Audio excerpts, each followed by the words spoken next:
Hey everyone, I'm here today to talk about a deeply troubling issue that continues to shape the political landscape in southern Africa. Zimbabwe's flawed elections and the Southern African Development Community's SADC role in overseeing them. On August 23rd, Zimbabwe held elections that were anything but fair. The ruling party, ZANU-PF, and its supporters, allegedly backed by state security forces, created an environment rife with intimidation, repression, and even violence against political opponents. Observers, including the SADC Electoral Observer Mission, labeled the elections as fraudulent, noting severe discrepancies from the constitutional and international standards required for a democratic process.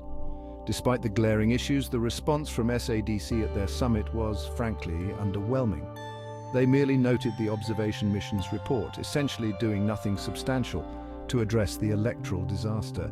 This passive stance has serious implications, not just for Zimbabwe, but for the entire region.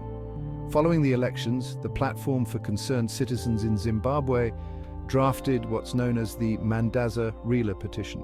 This petition, signed by 65,000 professionals and members of civil society, called for SADC to adopt an 8-point framework to address the political crisis.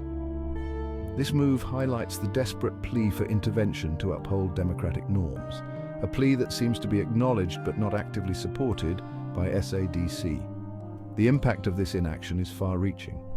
Zimbabwe's crisis sends a signal to other nations in the region that electoral misconduct will not be met with significant resistance.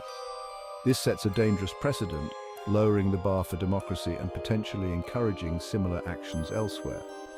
In conclusion, SADC's lackluster response to Zimbabwe's election crisis not only undermines the credibility of the electoral process, but also jeopardizes the stability of the entire Southern African region.